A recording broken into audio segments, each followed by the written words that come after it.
I'm calling from Texas's 15th congressional district.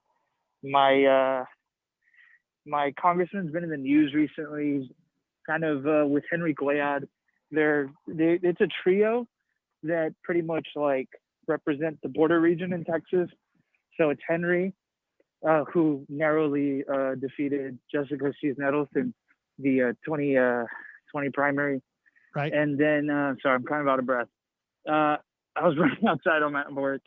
And so my congressman, and then there's Filemon Vela. He also represents a part of the border as well here in Texas. And so I'm calling because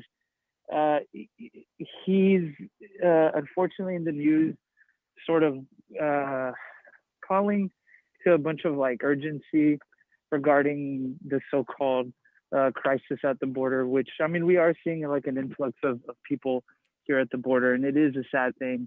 But, you know, the guy, I'm convinced that he's just concerned about a growing presence of like conservatism, like here in our region. We call it the Valley, the Rio Grande Valley. Yeah. And as you know, as a voter, as somebody who's lived here my entire life, honestly, Sam, and anybody else, who might be listening, a lot of these stories talking about the Latino community coming out for Donald Trump and the confusion surrounding that. Unfortunately, it is a lot more visible and noticeable than some might think. And so our community is predominantly Hispanic, Latino. And, even now, I sometimes drive around and, I still see people with their Trump decals on. What do you think? Trump flag. The Rio Grande Valley was sort of like famously tilted towards Trump from this time around. What do you think? Why do you think that is? Dude, honestly, I think it is a lot of like cultural signaling. It's unfortunate, but I do think that like a lot of like in our community, and I don't know if this is true. Okay, this is just like one all of my qualifications. Like, you're one caller with one perspective. You're not an expert. There's no data. I'm just curious. You as a caller, just like, what is your speculation about it? I'm just curious. Yeah, I really do think it's like a fear of change, and it's people who are really, I guess, receptive to the cultural signaling coming from the Republican Party. They're not thinking about, nobody here is thinking about a minimum wage increase. They're thinking about, oh my God, I've had coworkers who have already talked to me about, what do I think about this Mr. Potato Head thing? Or what do I think about these Dr. Seuss books that are being canceled? And I've had to clarify that, well, they're not getting canceled. This isn't really a political issue. It's becoming one because that's what they're trying to make it. So I do think it's a lot of the cultural stuff. I think a lot of the men in my community, unfortunately, they do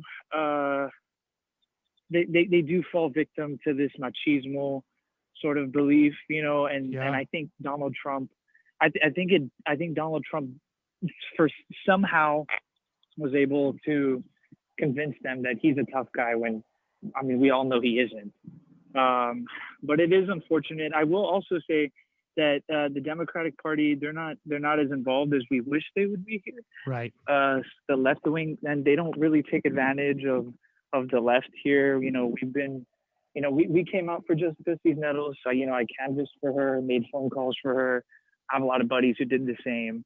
We were excited. It didn't work out, unfortunately, but we have a congressman. I particularly have a Congressman Vicente Gonzalez, who immediately after almost losing, keep in mind, Sam, my district since 1990, if I'm not mistaken, has never had a Republican representative, ever.